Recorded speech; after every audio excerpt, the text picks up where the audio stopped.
selanjutnya kita akan ke sesi yang paling spesial, Bu, yang paling kita tunggu-tunggu. Kita akan mendengarkan insight-insight yang luar biasa dari beliau. Narasumber kita hari ini, siapa Bu Dina? Bapak Dr. Insinyur Antonius Tana. Beliau adalah Komisaris Independen Ciputra Group loh, Bu. Luar biasa. Pasti insight-nya ini daging semua, Bu. Yes, kita tunggu-tunggu. Terima kasih. Langsung aja kita persilakan Bapak Tanan. Oke, kita berikan applause yang luar biasa. Mari kita berikan applause kepada Bapak Tanan. Baik, selamat pagi rekan-rekan sekalian. Terima kasih introduksinya, sekalian mengoreksi Pak Johan. Saya sudah mantan direktur senior, sekarang menjadi komisaris independen ya. Baik, Bapak Ibu sekalian, kita semua lagi heboh dengan ChatGPT, bukan? Saya kemarin beli majalah Time dan dibahas tentang ChatGPT, sebuah interview dengan Chief Technology Officer dari ChatGPT. Ya, nanti saya sampaikan teman-teman. Hari ini kita mau latihan sedikit tentang ChatGPT. Ya, saya minta teman-teman yang sudah mempersiapkan diri, ya. Siapa yang akan menjelaskan? Ya, teman-teman, ChatGPT ini pernah dicoba ya untuk disuruh menjawab ujian-ujian di Wharton Business School, itu salah satu top business school di Amerika. Terus tes orang jadi dokter di Amerika, dan ujian-ujian untuk lulus jadi lawyer di 4 universitas terkemuka. Dan ChatGPT lulus, teman-teman. Bisa menjawab itu semua. Nah, jadi kita mau coba pagi ini, bisa nggak menjawab ujiannya kita? Ya, siapa yang akan demo nih? Pada Maya, silakan. Teman-teman ada yang mau coba nggak? Ngasih pertanyaan. Nanti kita lihat sama-sama hasilnya. Saya pernah coba, Pak Tan. Ayo, silakan. Ya. Apa manfaat belajar filosofi dalam kehidupan? Bapak Ibu, silakan mempersiapkan ya, Bapak Ibu ya, tes-tes beberapa pertanyaan. Bapak Ibu yang mau volunteer mengajukan pertanyaan, silakan. Berikutnya Bapak Ibu, silakan. Ya. Saya usul soal ujian. Kita coba soal ujian. Soal ujian. Soal ujian yang biasanya kita berikan di kelas Bapak Ibu ketika AFL, ALP.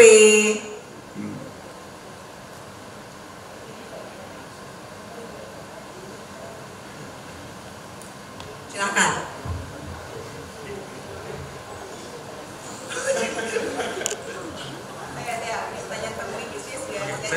Oke, saya mewakili Pak Dedi ini.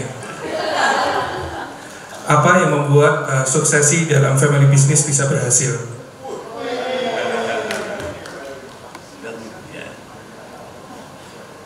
Berikutnya Bapak Ibu, apakah ada dari deretan tengah?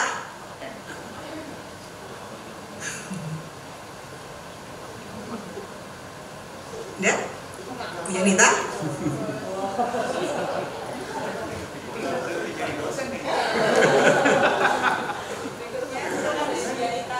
Bagaimana menghitung break-even point dalam rupiah dan dalam unit? Bagaimana menghitung break point dalam rupiah ya? Dalam rupiah dan dalam unit.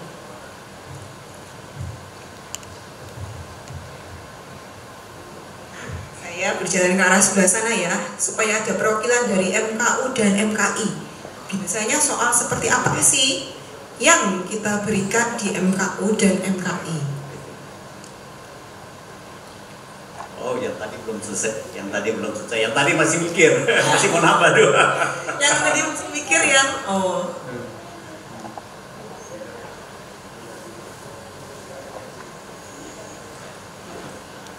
Ya, mungkin kita coba dulu yang ini Pak Darmo sampai keluar. Ya. Nah, teman-teman kita lihat ya, kita tanya pertanyaan ini keluar. Nah, sudah keluar semua, kita tanya pada teman-teman dosen family business, dikasih nilai berapa? Gitu.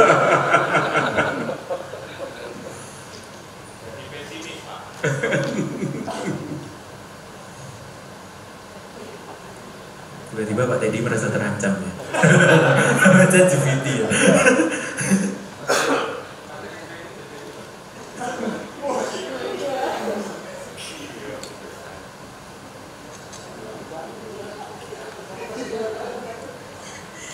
berdasarkan rubrik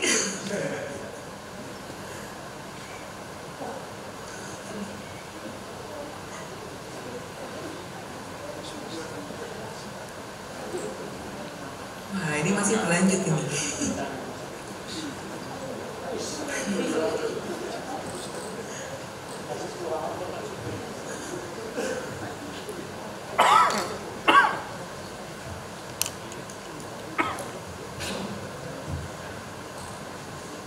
Sudah sampai 6 ya.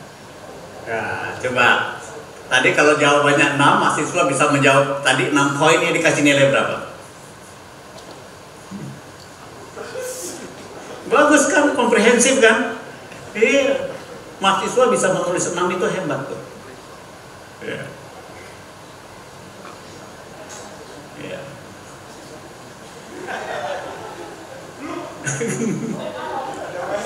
Oh, gitu.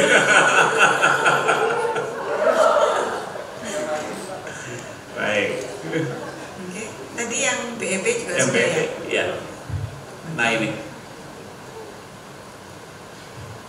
Mau lagi kah Pak Tanan? Ya, satu lagi mungkin Dari yang MKU mungkin atau MKI, silahkan mungkin perwakilannya, Bapak.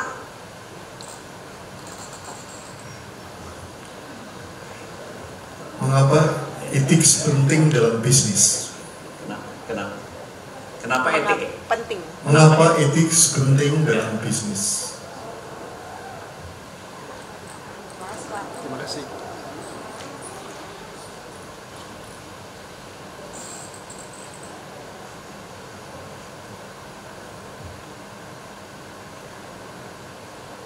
Ini etika, bukan etik ya, harusnya etik ya kali ya. Ya.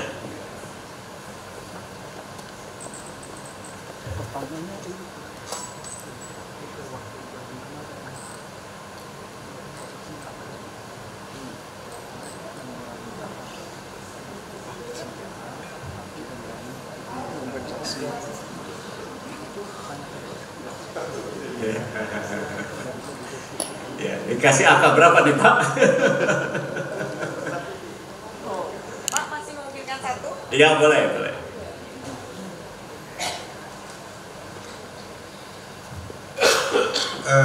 Coba sebutkan elemen sasaran pemeriksaan dalam audit manajemen.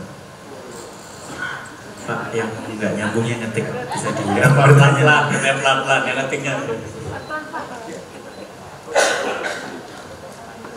Sasaran pemeriksaan atau ya dalam audit manajemen.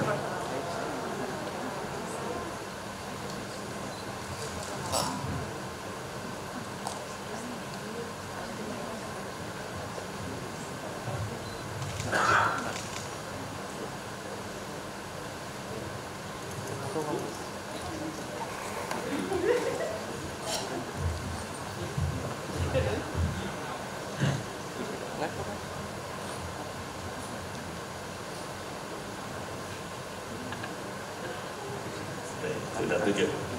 Oh, tambah satu lagi, boleh, boleh. Ya, wah, dapat nilai berapa nih Pak? Bolehkah secara moral mengurangi lama tahanan penjara seseorang dengan kompensasi sang penjara itu tahanan tadi memberikan donor atau ginjalnya misalnya?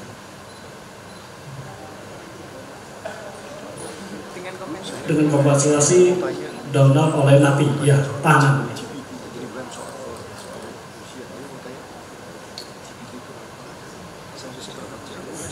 Tegas jawabannya, tidak.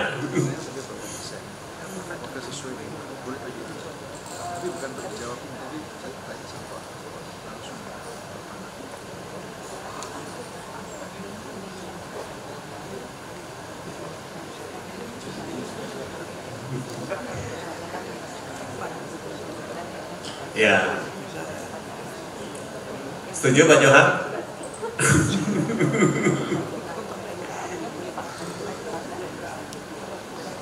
Ya. Baik, Bapak Ibu ya, kita sekarang masuk ke sesi berikutnya. Ya, ini jawaban intelektual. Ya.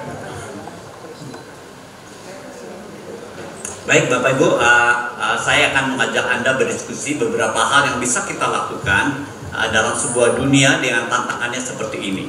Ya, ini Bapak Ibu majalah Time yang terakhir yang saya baru baca, klik berikutnya, ya, bisa klik berikutnya, ya. Nah, ini artikel di dalamnya, ya, tentang AI, wawancara dengan Chief Technology Officer dari ChatGPT. Saya akan buat lingkaran yang penting, silahkan Pak. Coba diklik.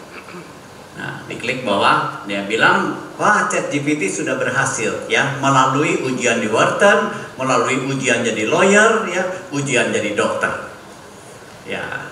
Jadi suatu kali kalau kita mau buat ujian, ya, tiba-tiba anaknya bisa menjawab, ya tambah belajar, masukin. Sudah terbukti kok, bisa lewat bisnisku, salah satu top bisnisku di Amerika, ya, bisa lewat kedokteran, bisa jadi lawyer, seperti itu.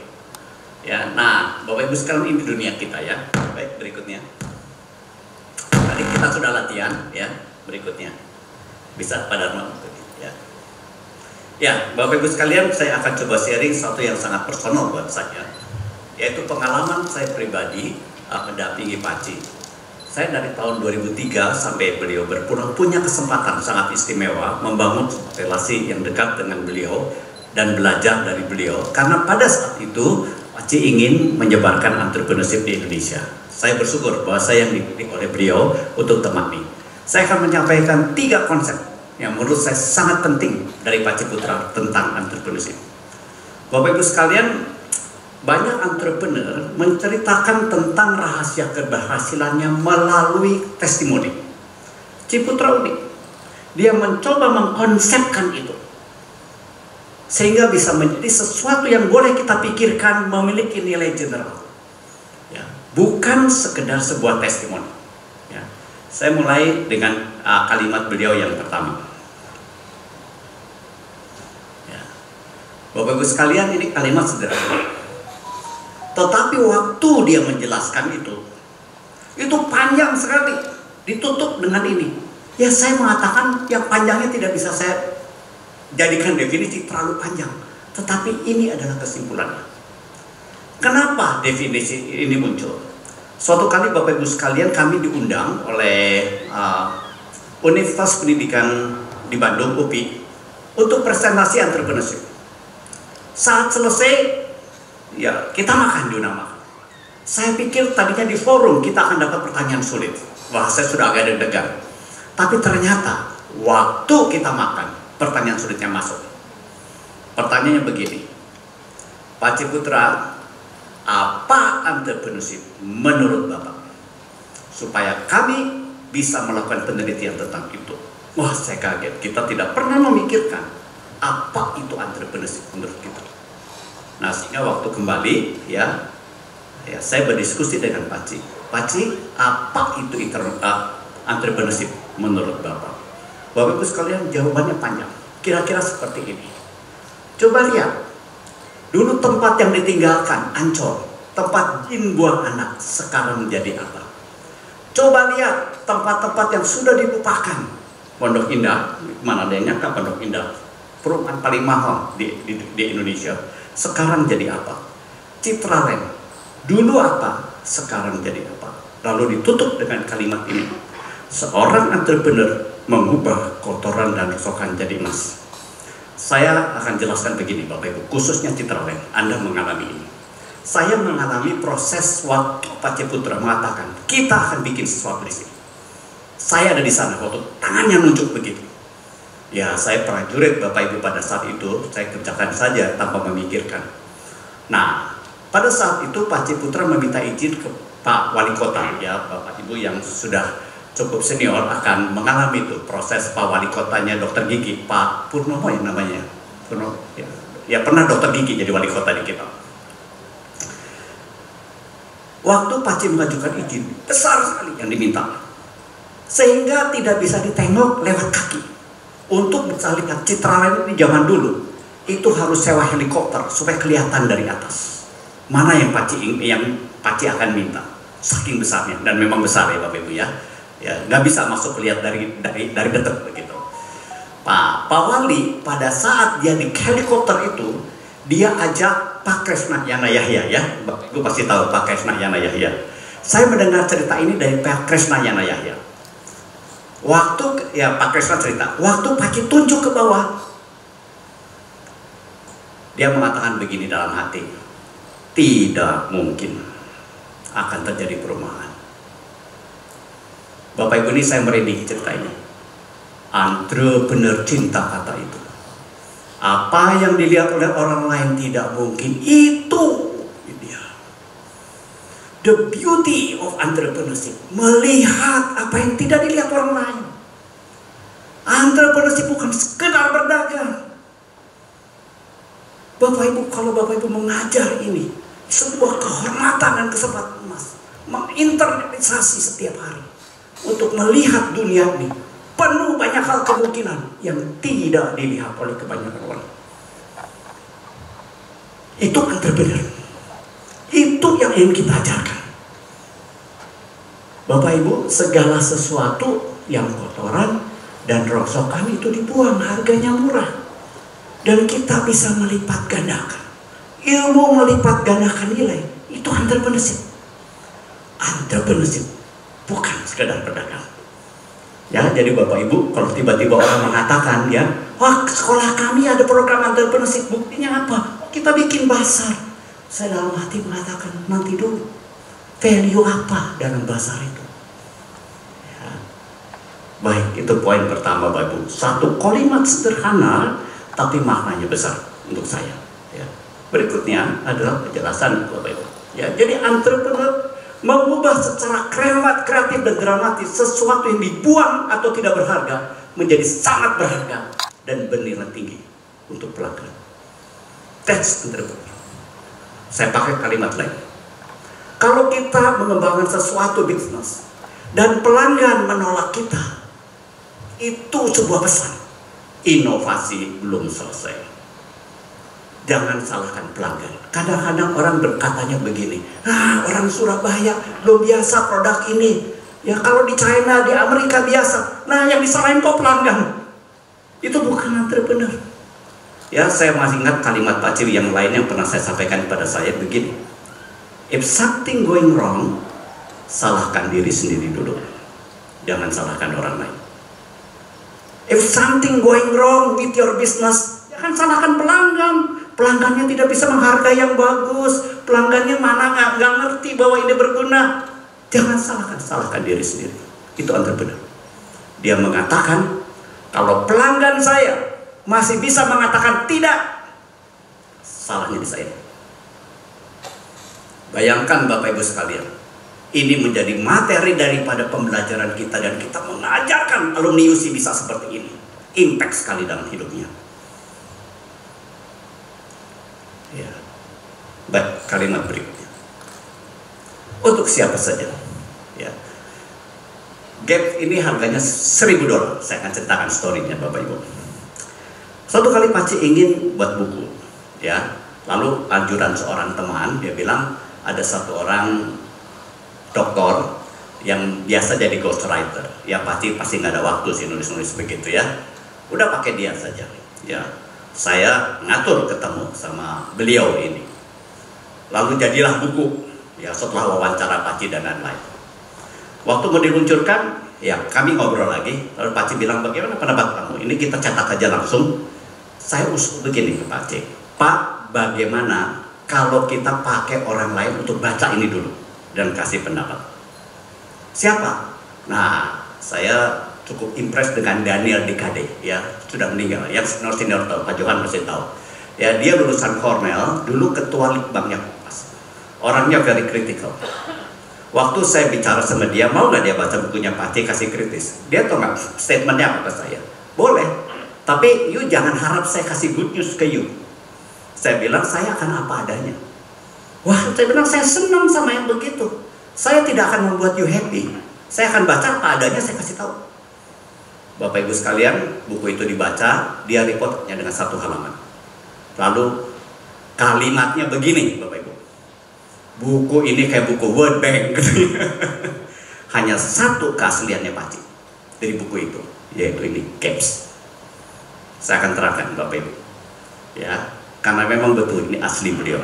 Beliau mengatakan entrepreneur itu bukan hanya di bisnis, tapi gaps. Gap itu apa? government, academician, business, society atau sosial.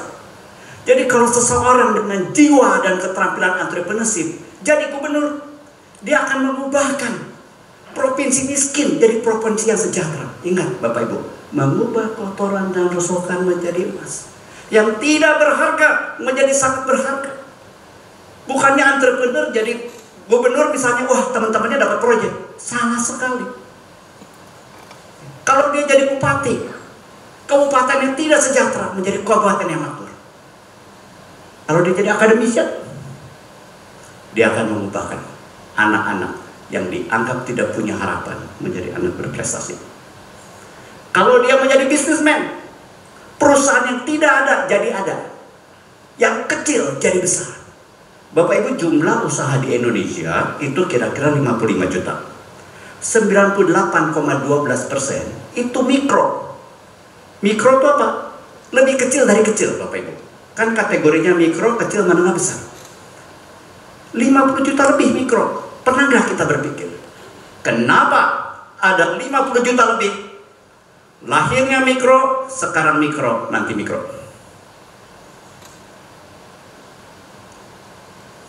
Apakah mereka entrepreneur? Kalau buat saya, itu suatu panggilan buat kita untuk menyebarkan semangat entrepreneur sejati. Bisa mengubah kotoran dan rosokan jadi emas. Ya, welcome Pak Dede. Ya. Supaya yang 50 juta mikro itu jadi sesuatu yang berdampak.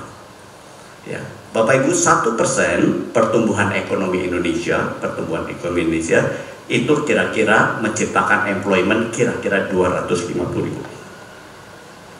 Kalau kita punya 50 juta mikro, ya, dan 10% atau 500 ribu bisa menciptakan pekerjaan dua orang tambah karena dia bertumbuh, itu 100 ribu pekerjaan. Itu sekian persen untuk pertumbuhan ekonomi, kontribusinya besar. Kalau dia sosial, dia mengubahkan daerah kumuh, ya Bapak Ibu, menjadi daerah wisata, daya ubah yang kreatif. Sehingga kalau saya ditanya begini Bapak Ibu, bagaimana sih caranya belajar entrepreneur? Saya mengatakan begini, one simple thing to start it.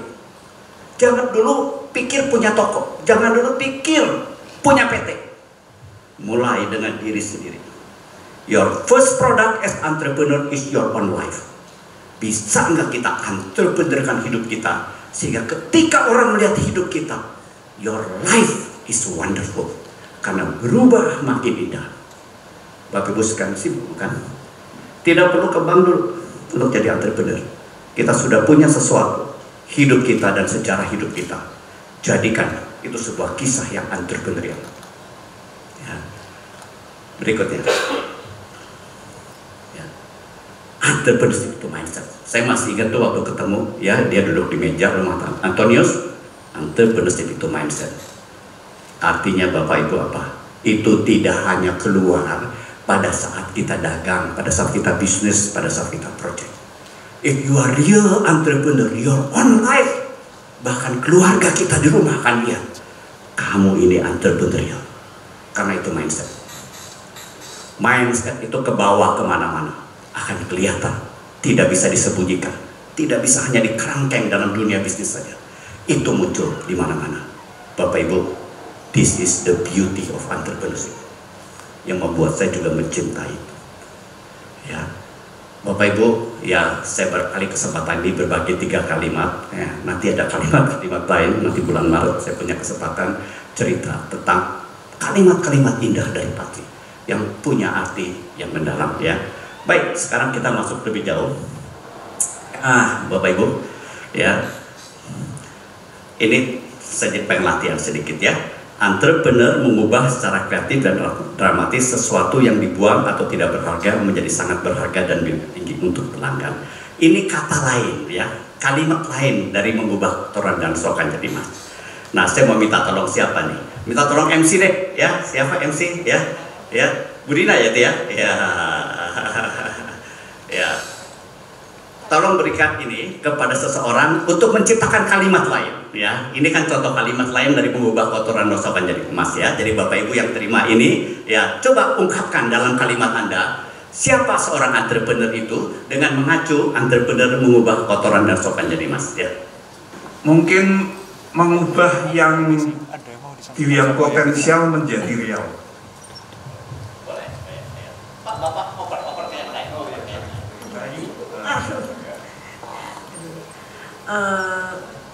Kalau menurut saya entrepreneur tadi Pak mungkin sama ya, yang bisa melihat sesuatu yang tidak bisa dilihat oleh orang lain dan bisa mewujudkan itu dan apa ya,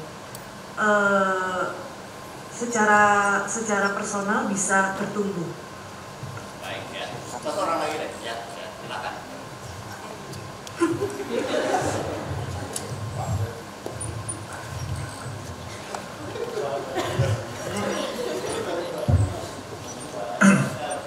Halo Pak.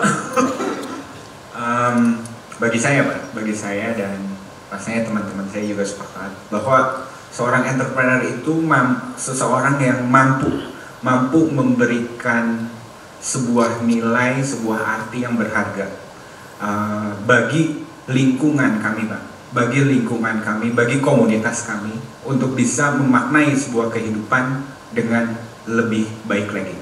Itu bagi kami semua.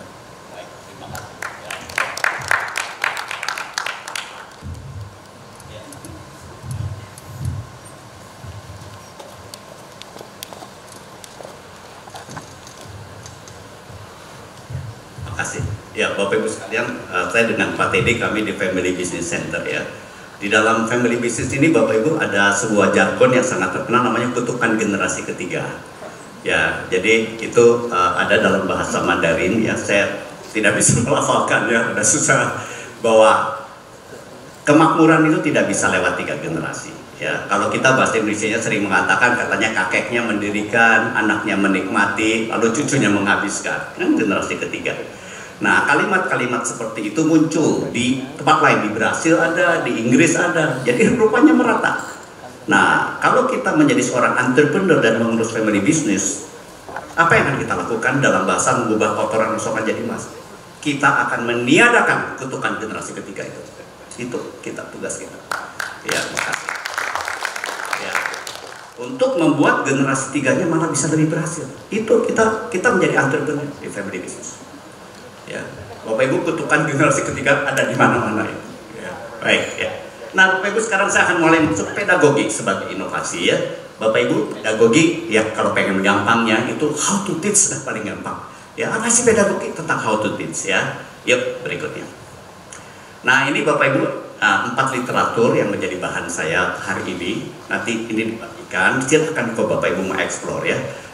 Dasarnya dari mana ini ya? Kita lewat. Saya mulai dengan favorit pedagogi saya yang pertama yaitu UBD. Understanding by Design. UBD sederhana mengajarkan begini Bapak Ibu. Kalau hendak mempersiapkan bahan, mulai dari ujungnya. Ini seperti waktu kita baca bukunya Stephen Covey yang mengatakan begins with the end of mind. Ujungnya apa? Tentukan ujungnya dulu mau apa. Bukan pikir besok ngajar apa. Tapi nanti ujungnya pada akhir semester mau terjadi apa. Dari situ mundur ke belakang. Ya, UBD sederhana. Backward design. Start with the end. Bukan start di hari pertama. Ujungnya mau apa? Mundur ke belakang. Jadi bukan dari depan ke belakang menyiapkan bahan itu. Tapi dari belakang ujung pengen apa? Mundur ke belakang. Nah, itu pesannya daripada backward design ya. Identify desired result atau evidence-nya apa, baru bikin plan. Oke. Berikutnya. Ya. Berikutnya. Nah, UBD mengajarkan yang bagus juga. Materi kita ini banyak, bagi jadi 3. Enduring understanding yang paling penting. Yang kedua, important to know. Yang ketiga, worth being familiar with. Kalau ini enduring, bukan hanya diajarkan, didiskusikan, ditekskan. Apa artinya enduring? Sampai dia nanti selesai kuliah masih ingat, nempel, namanya enduring. Ya, kalau important to know ya kita bicarakan, tapi nggak perlu deh kita diskusikan lebih jauh. Dia kasih tahu. Kalau itu worth being familiar with, kasih tahu linknya, cari sendiri. Jangan sampai kita menginvestasikan waktu begitu banyak, tiga-tiganya didiskusikan. Ingat, waktu terbatas. Kita harus tahu mana yang enduring. Itu yang kita betul-betul kocok deh Bapak Ibu ya. Sampai anak-anak betul-betul ya mengalami ini dan ke bawah terus ya. Baik, berikutnya. Nah Bapak Ibu sekalian, ini belum taksonomi. Namun sering kita yang paling kanan Bapak Ibu ya. Saya tidak akan bicarakan yang paling kanan ya. Saya sudah familiar. Saya akan ajak Bapak Ibu melihat dalam hal psikomotorik dan dengan affective domain itu belumnya bagaimana ya. Belum mengatakan kemampuan intelektual itu ada tingkatan untuk manusia katanya, dari remembering sampai dengan creating. Belum menjadi terkenal ketika dia melakukan riset dan mengatakan sebagian besar daripada ujian SMA pada saat itu di Amerika Serikat itu hanya mendorong students-nya memanfaatkan kemampuan berpikir yang paling rendah, yaitu remembering. Ya, sekarang saya tanya latihan sedikit Bapak Ibu. Siapa di antara Bapak Ibu yang masih ingat kapan perang di Penogoro? Saya masih ingat. Ayo, masih ingat nggak kapan perang di Penogoro? 1825, 1830. Serupanya seluruh Indonesia soalnya sama. Ada yang masih ingat kenapa perang di Penogoro? Ya, Bapak Ibu sekalian, menurut saya lebih banyak yang ingat kapan perang di Penogoro daripada kenapa perang di Penogoro. Mana yang lebih penting? Kapan perang di Penogoro atau kenapa perang di Penogoro? Ya, ini Bapak Ibu ingatkan. Namun, ya, Bapak Ibu tidak hanya tentang kognitif, ada juga psikomotor, ada juga affective domain. Nah, yuk kita klik berikutnya. Ya, saya yang kanan ini saya tidak akan bicarakan lagi. Ya. Nah, contoh yang afektif nih Bapak Ibu, attitude, value, behavior ini apa? MKU nih ya, tentang Pancasila, becoming Indonesia itu value ya. Yang paling rendah nomor 1 apa? Receive. Orang sering receive saja deh, open to experience. Yang kedua, respond. Ya, dia bisa ngasih respon terhadap statement dan lain-lain. Yang ketiga, memberikan value. Saya understand dan saya lakukan sesuatu. Yang keempat, organize personal value system, memasukkan itu di dalam bagian value system saya. Dan yang kelima, menginternalisasi. Ya, coba saya tanya ke Pak Johan. Pak Johan, pelajaran kita tentang Pancasila atau becoming Indonesia paling sedikit sampai angka berapa? Apa? 4. Ya. Sehingga kemudian kita berpikir, bisa nggak untuk mencapai 4 hanya disuruh misalnya ya dia bikin paper misalnya, mungkin bisa mungkin tidak, tapi kita bertanya soalnya kita ini apakah bisa mencapai 4? Ayo ya, sekarang psikomotor ini apa? Yang drawing nih, yang ngedesain kali ya, yang VCD dan lain-lain ya, dari mulai mengimitasi ya, dosennya buat, dia buat imitasi ya, atau manipulasi, dia bisa reproduce ya tanpa dosennya. Precision, dia bisa produce something, purchase ya. Artikulasi, artinya apa? Situasi berbeda ya, dia bisa menghadapi seperti itu ya Bapak Ibu ya. Saya membayangkannya waktu kita belajar nyetir ya Bapak Ibu, kan pertama kan ngopi ya. Ya, setelah itu kita disuruh pindah di sana sebelahnya dia, ya, sebelahnya dia lalu kita coba. Kita bisa di jalan. Waktu kita ngeles, Bapak Ibu, zaman saya dulu ngeles, ya, anak saya juga waktu ngelesnya kan di jalan. Pernah nggak kepikir, waktu anak itu sudah punya SIM, nyetir sendiri, lalu naik gedung parkir, kan belum pernah. Kalau dia mencapai level yang 4, ya artikulasi, dia akan bisa, walaupun tidak diajarkan naik gedung parkir. Kalau dia sudah sampai level 4 dia bisa. Dia bisa menggunakan ilmunya di situasi yang berbeda. Nah, kalau yang kelima sudah naturalisasi. Nah, Bapak Ibu sekalian, waktu Bapak Ibu sudah nyetir, masih ingat nggak pelajaran yang dulu? Enggak, sudah lupa. Sudah natural dalam diri kita. Ya, pertama kali ya apa di pejet, apa di apa segala dihafalin. Sekarang sudah enggak, karena sudah naturalisasi. Ya, nah Bapak Ibu sekalian, ya N-nya mau apa? Sama waktu kita pegang kelas entrepreneurship, N-nya mau apa? Mau yang mana? Ya, itu menjadi panduannya kita. Ya, baik berikutnya. Nah ini Bapak Ibu, salah satu cara membuat atau kita punya sesuatu respon terhadap ChatGPT adalah memvariasikan produknya. Jangan hanya berpikir produk itu hanya produk tulisan. Bapak Ibu, produk itu bisa macam-macam. Bisa artis produk berupa kartun, film strip, bisa performance produk, role playing misalnya, bisa spoken produk, debate, bisa visual produk, video, model construction produk, leadership produk, speech, konsensus, macam-macam. Ya, bisa juga produk yang tidak hanya dalam bentuk paper, bisa juga dalam bentuk books. Ya, sampai contoh nih teman-teman family business. Suatu kali papernya kita anak-anak bukan sekedar suruh jawab pertanyaan kita, suruh bikin family konstitusi saja. Nah, itu menjadi bahan. Jadi jangan selalu berpikir bentuknya akan paper. Paper itulah yang disikat sama si ChatGPT. Tapi kalau bentuknya performance, ChatGPT juga bingung bagaimana caranya. Mungkin belum ada, mungkin baru ada. Ya. Tapi paling tidak kita sudah punya variasi.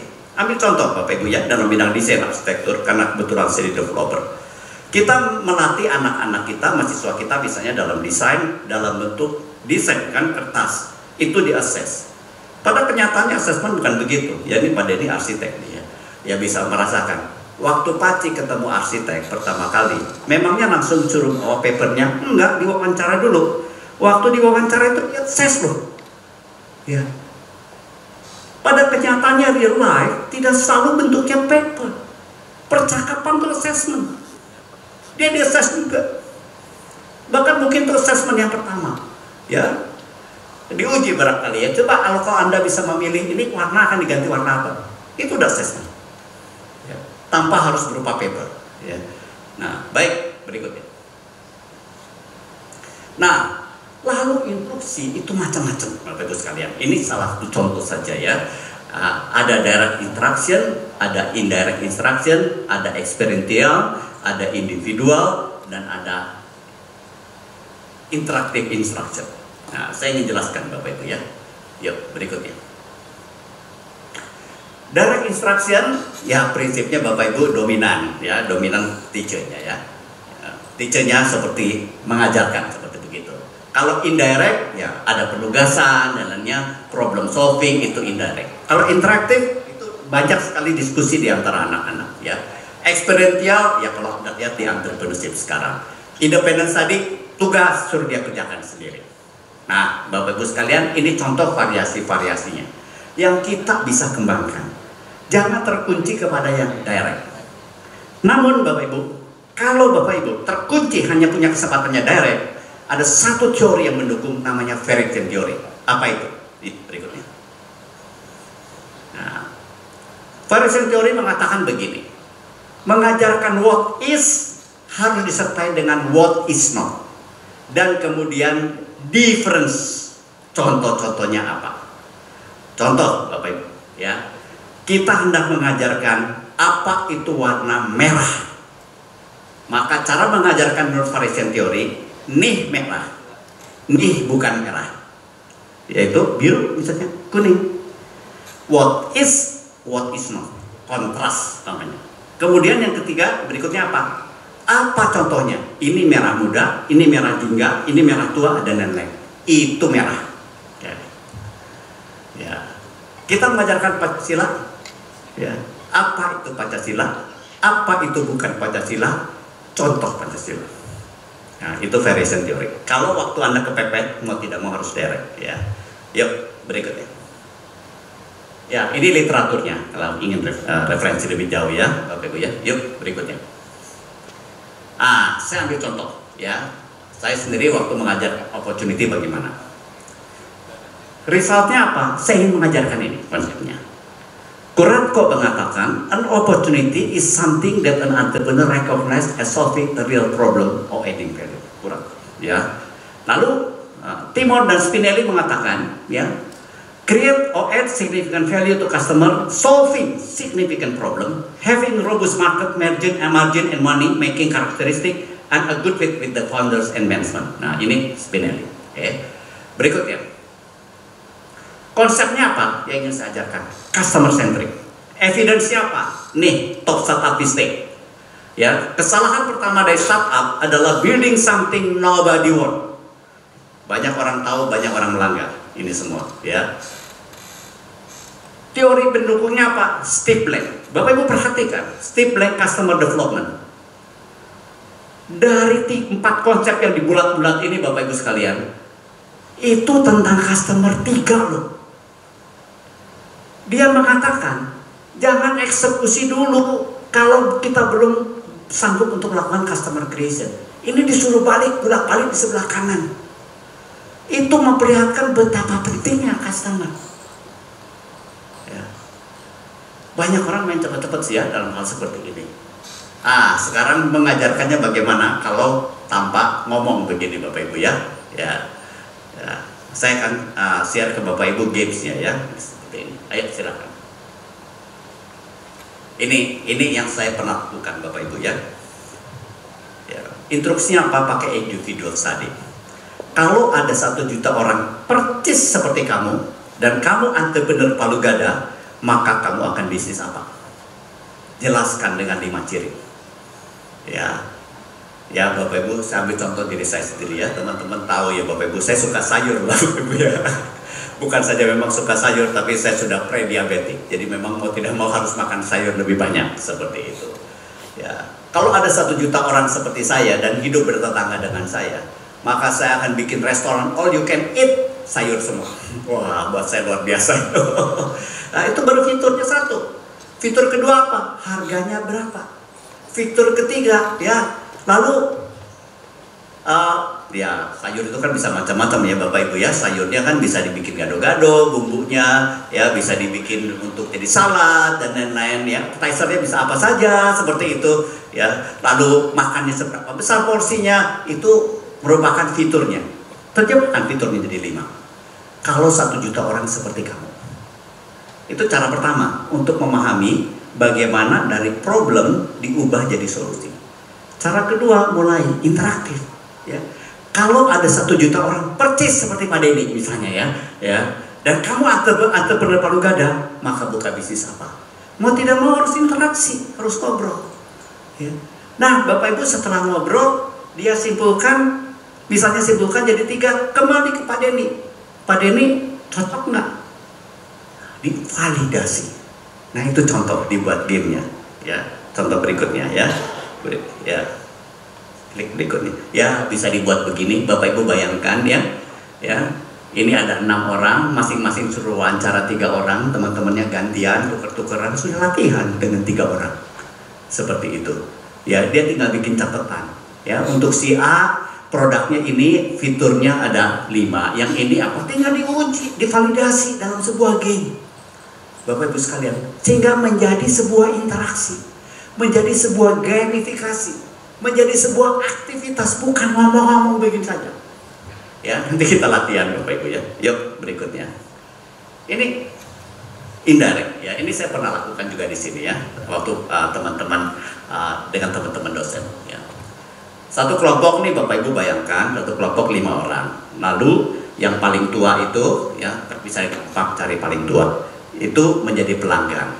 4 lain harus mengeksplorasi ya si pelanggan ini untuk menghasilkan sebuah produk surprise. Ingat, kriterianya surprise maksimum 500.000. Tanya macam-macam. Ya, setelah tanya-tanya selesai, gantian di antara 4 itu. Produk surprise-nya ini, ya, yang satu mengatakan demikian, yang lainnya juga demikian. Nanti si pelanggan tinggal menentukan dia pilih yang mana. Nah, itu latihan dan menjelaskan kenapa saya pilih ini. Ya, Bapak Ibu waktu kita coba di UC zaman dulu, ya, yang jadi pelanggannya Payo. Ya, sangat menarik ya, suruh hadiahnya apa? Ya, saya masih ingat karena unik ya. Hadiah yang Payo pilih apa? Yaitu ya belajar setir mobil sampai jadi SIM. Lalu kita tanya, kenapa Pak Yo seperti itu? Pak Yo cerita, dia bilang waktu pertama kali ke Indonesia dia merasa tidak perlu katanya, nyetir sendiri sudah tidak perlu. Ya ada kendaraan yang antar kemana-mana. Waktu dia menikah dan istrinya hamil, mulai kepikir, kalau istri saya tiba-tiba mau melahirkan di tengah malam, supir nggak ada bagaimana? Muncul kebutuhan unik bahwa dia perlu punya SIM. Itu lewat apa? Lewat eksplorasi. Nah Bapak Ibu, gamifikasi sederhana seperti ini mengajarkan satu konsep daripada Steve Black itu. Bapak Ibu, seni daripada dosen di masa ChatGPT ini, Anda mampu mengembangkan sebuah pembelajaran di luar yang written itu bervariasi. Kalau tidak, Anda akan kalah sama ChatGPT. Ya. Baik ya, Bapak Ibu ya, silakan. Ini contoh lagi. Saya pernah juga waktu itu melatih dosen dengan sebuah eksperiensial. Instruksi saya begini, zaman dulu Bapak Ibu sebelum COVID, itu observe ada 2 outlet kita di UC Mall.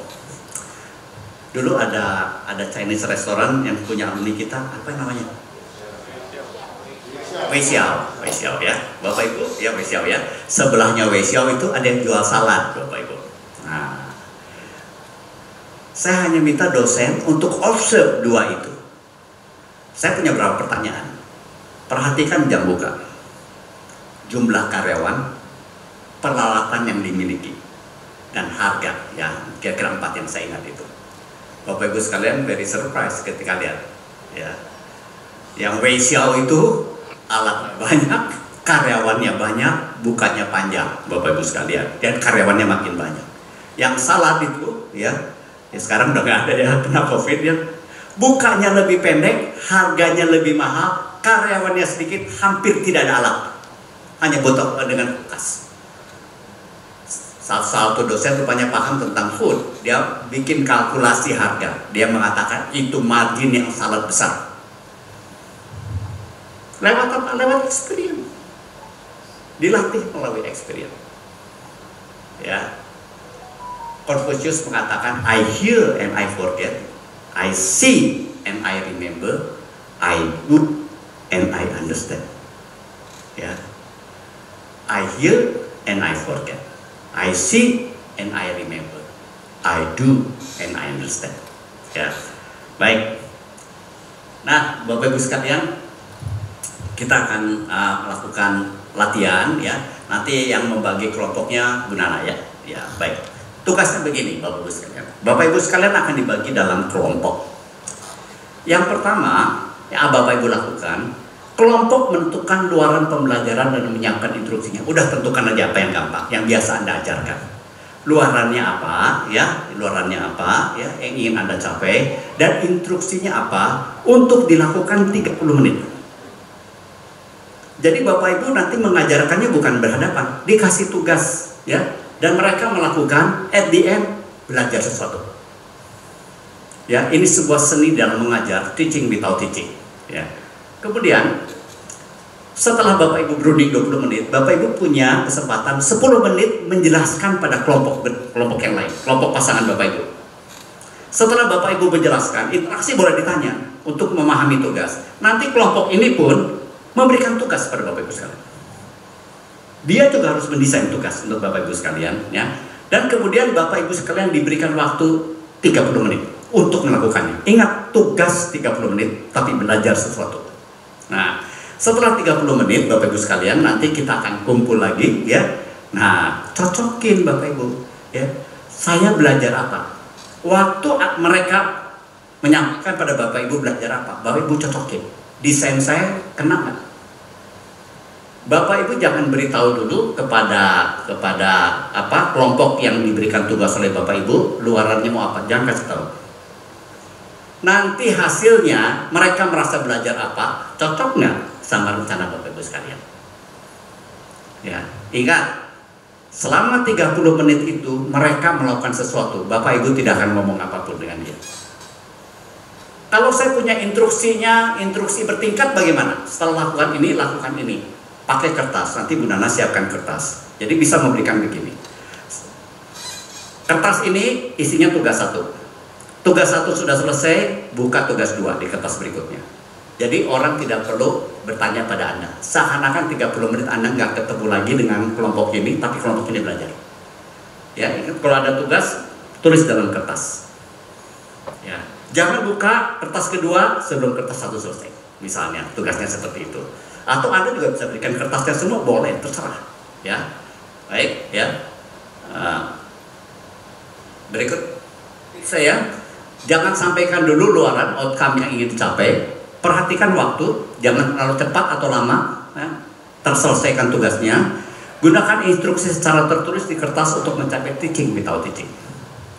Bapak Ibu, kami menyediakan beberapa alat bantu. Misalkan Bapak Ibu mau menginstruksikan pembelajaran terkait desain misalnya ya. Jadi kami menyediakan alat mewarnai, flip chart, spidol, gunting, isolasi di bagian depan. Nanti Bapak Ibu bisa melihat perlengkapan-perlengkapan. Pak Dharma sudah. Jadi nanti ini secara berpasangan, Bapak Ibu ada kelompok A dan kelompok B. Kelompok A akan terdiri dari 4 peserta dan kelompok B akan terdiri dari 4 peserta. Ya, jadi seperti yang dijelaskan oleh Pak Tanan, maka kelompok A ini perlu kelompok A dan kelompok B perlu menetapkan ini capaian pembelajaran apa nih yang mau dicapai selama proses 30 menit tadi. Jadi waktunya Bapak Ibu praktek adalah 30 menit. Bapak Ibu tentukan masing-masing kelompok ini capaian pembelajaran yang mau dicapai dalam 30 menit ini apa, dan bagaimana Bapak Ibu mengaplikasikan teaching without teaching tadi. Bapak Ibu, bagaimana instruksinya untuk kelompok satunya. Jadi kelompok A memberikan instruksi kepada kelompok B. Tadi seperti contohnya Pak Tanan itu ya, misalkan 1 orang jadi pelanggan, silahkan 4 orang lainnya lagi melakukan interview mengenai hadiah apa yang diusulkan kepada 1 pelanggan ini. Itu contohnya ya Bapak Ibu ya, contoh experiential learning atau instruksi yang perlu Bapak Ibu desain. Apakah sampai sini bisa dipahami Bapak Ibu? Oke ya. Nah, berikut adalah, atau ada sesuatu yang mau ditambahkan oleh Pak Tanan mungkin, Pak Tanan? Oke. Jadi ini pembagian timnya Bapak Ibu. Jadi ini kiri dan kanan. Jadi ini satu tim besar ya Bapak Ibu ya. Yang sebelah kanan saya ini misalnya yang Almira, ini kelompok A, lalu yang di sini Pak Jimmy ini adalah kelompok B, begitu. Jadi satu blok ini adalah satu kelompok A dan B. Sampai sini bisa dipahami ya Bapak Ibu ya. Jadi ini yang kelompok 1A ada Bu Almira, Bu Kristina Yanita, Pak Henry, Bu Jessica. Lalu kelompok 1B Pak Jimmy, Pak Krismi, Bu Melani, Pak Michael Prayogo. Ini sudah didesain sedemikian rupa, misalnya Bapak Ibu yang mengajar MKI berkelompok dengan MKI, MKU berkelompok dengan MKU, dan MKE berkelompok dengan MKE, supaya paling tidak Bapak Ibu bisa menerapkan nih capaian pembelajaran yang ada di MKI, MKE, dan MKU. Jadi nanti contohnya nih ya, kelompoknya Bu Almira mendesain instruksi untuk dilakukan oleh kelompoknya Pak Jimmy. Nanti begitu sebaliknya, kelompoknya Pak Jimmy memberikan instruksi untuk dilakukan oleh kelompoknya Bu Almira, lalu nanti saling berdiskusi di bagian akhirnya. Apakah capaian pembelajarannya tercapai nih, insight apa yang masing-masing kelompok dapatkan? Kurang lebih seperti itu. Jadi ini kelompok yang kedua, kelompok A dan kelompok B. Kelompoknya dari Bu Caca, Bu Audi, Bu Jasmine, Pak Randy. Lalu kelompok B-nya adalah Pak Ahmad Faisal, Pak Aldo, Bu Anis, Pak Bahtiar. Saya lanjut ya Bapak Ibu, kurang lebih ada 12 sampai 12 kelompok ya. Berikutnya nanti kami bagikan ininya ya Bapak Ibu ya. Sekarang mungkin bisa sambil difoto-foto terlebih dahulu. Ada Pak Edwin, Pak Eko Widyo, Pak Freddy Handoko, Pak Gayung Kasuma, ada Pak Kevin Alexander, Pak Kim, Pak Alvin, Pak Michael Andrew. Di kelompok yang ketiga A dan B. Kelompok yang keempat Pak Yosi, Pak Ida Bagus Ketut, Pak Ida Bagus Ketut, Bu Ida Christine, Pak John Sinatawolo, Pak Peter Johannes, Pak Priyo Utomo, Pak Oto Bambang, dan Bu Sinta Dewi. Berikutnya ada kelompok yang kelima, Pak Sudarso, Pak Stefanus Rudianto, Pak Steven Gunawan, Pak Yogi. Lalu pasangan yang B-nya Pak Elsa, Bu Florence, Bu Hana Natalia, dan Bu Ika Yohana. Nanti bisa saling berkenalan nih ya Bapak Ibu. Lalu berikutnya Pak Agustiono, Pak Daniel Ivianto, Bu Devi, Bu Doroti. Kelompok B-nya Pak Immanuel, Bu Iranta, Pak Junko, dan Bu Lydia. Berikutnya Bu Liliana, Bu Mariet, Pak Matthew, Bu Meta. Berpasangan kelompok B-nya dengan Pak Pandu, Pak Sepsi, Bu Ayu, dan Pak Richard. Berikutnya Pak Michael Riki, Bu Mita, Pak Michael Moritz, Pak Naaman. Berpasangan dengan Bu Risma, Pak Rizky, Pak Ronald, Pak Sen. Berikutnya Pak Sony, Bu Citra, Pak Steven, Pak Teddy, Pak Yohanes, Pak Yudhistira, Bu Yuli Kartika, Bu Leni. Berikutnya Pak Febri, Bu Tita, Bu Feni, Pak Alex. Lalu pasangannya adalah Pak Hartono, Bu Laura, Bu Sifak, dan Pak Agus Junaidi. Ini yang terakhir ya kalau saya nggak salah ya. Lalu Pak Iwayan Dharma, Pak Fahrudin, Pak Luki, Bu Ailinda, Pak Tommy, Pak Akselino, Bu Yustika, Bu Listia. Lalu ada Pak Sunu, Bu Risa, Pak Irfan, Bu Claudia. Pasangannya Pak Yusuf, Bu Augita, Pak Bambang Sugiono, dan Pak William Santoso. Apabila ada nama Bapak Ibu yang belum dimasukkan, nanti bisa konfirmasi kepada saya atau kepada Pak Dharma ya, untuk kami bisa tambahkan. Terima kasih Bu Nana. Bapak Ibu, timingnya seperti ini, di jam saya 10.41. Jadi Bapak Ibu sampai dengan jam 11 punya kesempatan berunding dengan kelompoknya, ngasih tugas apa. Mulai jam 11 harus sudah memberitahu kepada kelompoknya, kepada kelompok lainnya, ya, saling memberitahu tugasnya apa. Gunakan waktu dengan cepat, ya, saya kira 10 menit bisa sudah saling cerita, sehingga mulai 10.10 sampai dengan 11.40 itu pelaksanaannya, ya. 11.10 sampai dengan 11.40 itu pelaksanaannya, ya. Pelaksanaannya bisa di luar, mau disuruh ya ke tempat tertentu asal yang dekat silakan. Yang penting Bapak Ibu sekalian, pukul 11.40 tugasnya sudah selesai. 11.40 ketemu lagi dengan tim yang memberi tugas, lalu saling sharing, ya, dapat nggak insight-nya, ya. Nah, 11.40 ya, saya pikir kita kalau saling sharing bisa kira-kira anggaplah 20 menit, maka sampai jam 12 ya. Ya, jam 12 sampai 12.15 mungkin kita bisa tanya jawab sedikit, kita tutup 12.15 atau 12.15 lebih sedikit. Ya, jadi Bapak Ibu, silakan Bapak Ibu berdiskusi dengan kelompoknya sampai dengan pukul 11 ya. Kemudian mulai menceritakan pada kelompok pasangannya ya, kira-kira 10 menit, dan kemudian setelah itu kerjakan tugasnya sampai dengan 11.40 ya. 11.40 ketemu lagi dengan pasangannya, pasangan kelompoknya, dan ceritakan hasilnya. Ya, setelah itu kita diskusi. Baik, silakan Bapak Ibu ya. Silakan ya Bapak Ibu, perlengkapan kami sediakan di bagian luar auditorium. Nanti kita berkumpul kembali di tempat ini pukul 12 ya. Kita kembali di tempat ini pukul 12 ya Bapak Ibu. Setelah Bapak Ibu mempraktekkan experiential learning ini bersama pasangan Bapak Ibu masing-masing. Saya menuju ke sana ya Pak.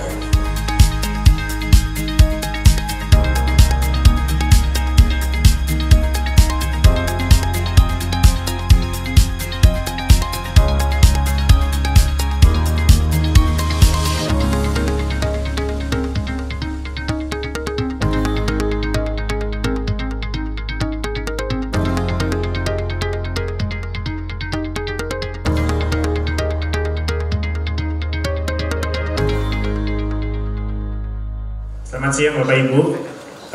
Jadi dari kelompok B kita menginstruksikan ada kurang lebih 1 halaman ini ya, kita bacain dulu. Jadi di UC ada 3 tempat parkir. 1 area samping Costco, 2 parkir di lapangan basket, 3 atau parkir di gedung UC Tower. Instruksinya adalah ujilah dan ukurlah waktu dari ketiga tempat parkir tersebut dari masing-masing lapangan parkir ke lantai 24. Mana yang paling cepat?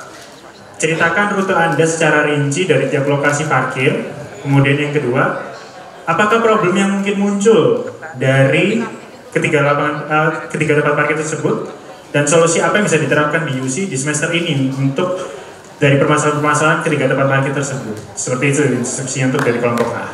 Oke. Dari kelompok B, kira-kira nih ya, Benar ya? Oh salah, itu kelompok B ya? Saya betul lagi. Dari kelompok A ini, kira-kira nih saya pengen tahu dari melaksanakan tugas yang diberikan. Saya tanya dulu, tadi capaian pembelajarannya diberitahukan atau enggak nih? Enggak, Bu. Enggak kan? Masih disimpan di sini. Kira-kira nih, dari tugas yang dilakukan nih, capaian pembelajaran apa sih? Belajar apa sih dari tugas yang diberikan ini? Setelah kami melakukan riset selama 5 menit, karena di sebelah saya ada Pak Teddy yang sering mengalami macetnya antrian UC. Nah, kita udah bisa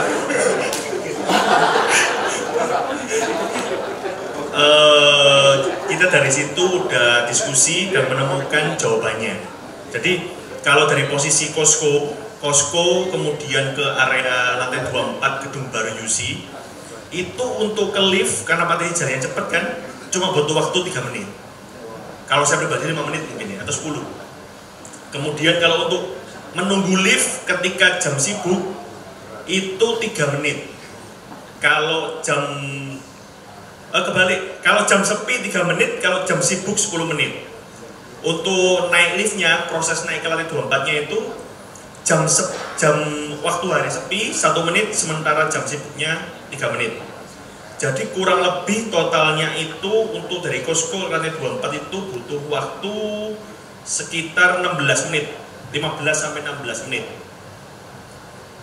Nah, problemnya jelas yaitu antrian pada jam sibuk.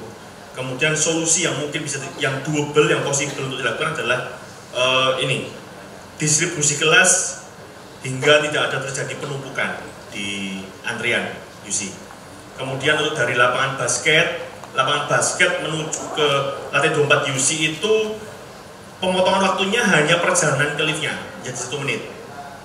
Yang ketiga dari UC Tower. Oh, gedung UC Tower ke lantai 24 itu harusnya lebih singkat, 1 menitan juga. Cuma mungkin yang lamanya itu waktu perpindahan dari lift kiri ke lift kanan gitu.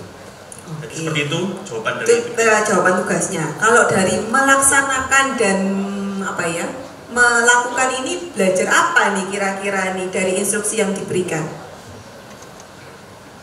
Lagi belajar apa sih ini sebenarnya dari instruksi yang diberikan ini, merasa belajar apa? Cuma dikerjain suruh bolak-balik gitu aja, atau kayaknya tujuan pembelajarannya supaya saya punya minimal 10.000 langkah mungkin per hari, atau belajar apa nih dari instruksi tugas yang diberikan?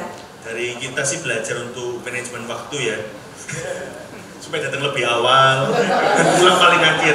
Manajemen waktu ya, berarti ingin memberikan insight tentang manajemen waktu. Saya izin boleh cross check ya, boleh silahkan dari kelompok B, mudah-mudahan saya nggak salah. Sebenarnya capaian pembelajaran apa sih yang ingin dicapai ketika memberikan tugas ini? Silahkan. Berarti saya bacain objektifnya, Bu ya? Ya, tujuannya apa nih? Kasih tugas ini nih. Ini yang sudah tertulis ya, Bu ya, supaya nggak berubah. Oh, ya. Saya jadi taksi hidup ini. Nanti saya dimarahin Pak SLM, Bu. Jadi kalau dari kelompok kami itu yang ada 3 poin. Yang pertama, kita tahu cara tercepat mencapai kelas di lantai 24 dan mendapat jawaban tempat parkir mana yang paling hemat waktu atau efisien dalam berupa tabel. Tadi dari kelompok kami juga sudah menyediakan lembar jawabnya, Bu, dalam bentuk itu bisa diisi dari lawan partner. Terus yang kedua, kita memperoleh info kronologis secara rinci dari lokasi masing-masing tempat parkir secara detail. Misalnya ada rute rahasia, misalnya pakai pintu mana saja, bukan tangga darurat, misalnya kayak gitu. Yang ketiga, kita tahu problem yang muncul dan solusi konkret yang bisa diterapkan. Misalnya kayak bisa membentuk kayak ada vale gitu, Bu, atau mungkin bisa naik helikopter atau gimana kayak gitu, Bu. Jadi nggak ada kepikiran ternyata bisa belajar manajemen waktu juga ini di sini. Betul. Oke. Saya perlu switch atau dari Pak Tanan mau mengomentari?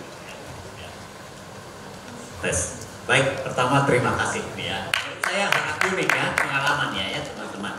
Nah, bagaimana caranya supaya pengalaman itu punya makna sesuai dengan tujuan kita? Yaitu dengan assignment berikutnya. Setelah Anda melakukan ini, lakukan apa? Kasih pertanyaan reflektif. Ya, tadinya saya menduga ya bahwa tugas ini tentang customer experience karena terkait dengan entrepreneurship ya. Ya, ini sebenarnya penugasan contoh daripada bentuk customer experience untuk memahami ya. Oh ternyata yang lain ya. Baik ya.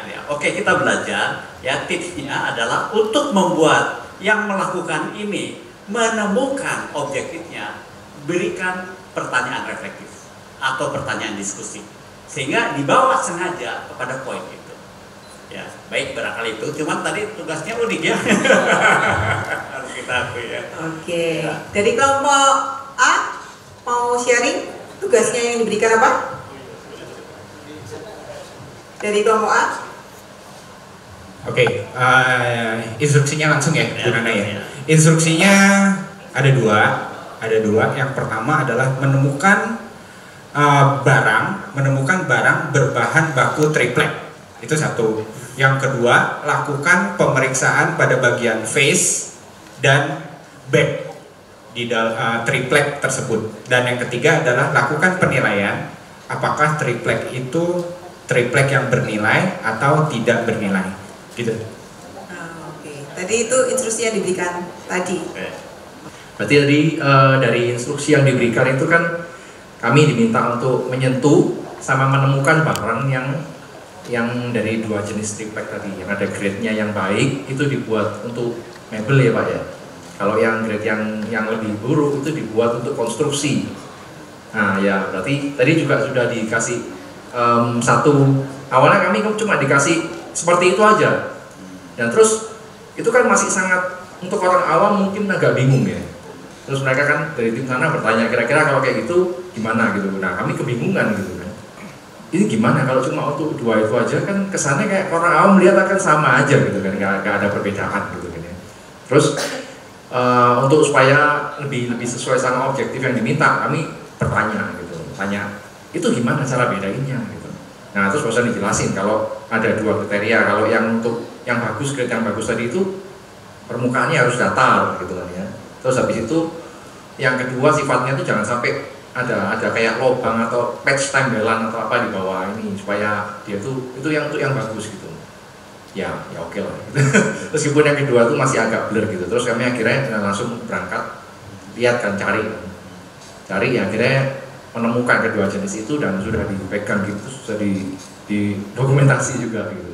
Jadi di ruang auditorium itu untuk pintunya itu memang agak sedikit gelombang gitu. Jadi begitu kelihatan yang gelombang itu kita pegang gitu terus langsung selfie gini. di teater, yang tadi yang di teater. Terus habis itu kan satu yang pintu tuh, yang jelek, yang grade yang jelek. Terus habis itu grade yang bagus, kita mau nyari di mana ini ya gitu. Nah kita masuk aja kan. Terus kan ada podium kan, yang kayak ini podium itu yang untuk orang berdiri. Wah pasti ini kan yang bagus kan. Kalau nggak gitu orangnya kan akan bisa pecah, bisa jatuh gitu kan ya. Terus ya sudah kita ini juga kita lihat tidak bergelombang dan ya kiranya cukup sesuai sama yang diminta, ya sudah kita juga di foto tadi sudah di sana. Kita sudah ketok, kita coba kokoh ini oke. Ya bersyukur lah tugasnya yang dari mereka cukup lebih mudah dibanding yang dari sini kasih ke kelompok sana. Oke, kira-kira itu aja mungkin. Ya, lalu jawab kan ada pertanyaan nih. Pertanyaan keduanya apa jawabnya? Kan ada pertanyaan kan? Ya ada dua tugas kan. Yang kedua apa? Jawab. Yang dari kelompok sana. Nah, dari kelompok sana. Ya. Kalau intinya dari kami bisa membedakan Pak, mana triplek yang baik itu untuk mebel. Ya. Kalau triplek yang tidak baik, yang tadi bergelombang, ada patch yang beda 3 titik, itu untuk construction. Jadi kita tadi tahu, lihat triplek sekarang kayak matanya udah langsung scanning gitu Pak. Oh ini buat mebel atau buat construction gitu. Oke, jadi dari samping. Oke, jadi dari samping. Ya, baik, ini sesuai nggak dengan objektifnya?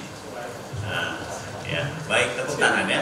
Berikan aplaus sama-sama, Bapak Ibu. Saya komentar ya, Bapak Ibu sekalian, perhatikan instruksinya. Instruksinya itu membuat mereka menggunakan panca indera makin banyak. Wah, tok. Semakin banyak panca indera yang digunakan, pengalaman itu semakin membekas. Ya, jadi tadi yang menarik dari instruksi itu tidak hanya riset kita jalan oke, tadi pengalaman naik lift juga itu berbeda ya. Tapi dengan mereka tok lalu lihat begini, nah itu menciptakan pengalaman yang lebih bervariasi. Ya. Baik, begitu ya. Ya. Terima kasih untuk kedua kelompok ini. Kita berikan aplaus sekali lagi Bapak Ibu. Jadi dari kelompok kita itu minta untuk dari kelompoknya Pak Peter itu untuk mencari orang dengan agama yang berbeda dengan dirinya. Bisa di dalam kelompok ini kalau misalkan sudah berbeda agamanya nggak apa-apa, tapi kalau enggak bisa cari yang di luar. Terus lakukan wawancara singkat dengan orang tersebut. Lalu yang terakhir adalah ilustrasi. Setelah wawancara kan dia pasti akan dapat suatu pemahaman tentang keyakinan dari narasumber. Nah, kita minta untuk mereka untuk mengilustrasikan tentang pemahaman yang mereka dapat. Gitu sih, Bu. Oke. Saya izin bertanya. Sudah? Baik. Sebelum saya menjawab, ini saya perkenalkan dulu ya. Jawaban pertanyaan yang pertama. Ya, pertanyaan yang pertama, saya perkenalkan Ibu Sinta Devi. Ini beragama Islam Jawa. Nah, bingung nanti. Atau Islam Nusantara. Kemudian Pak Peter, ini agama Katolik.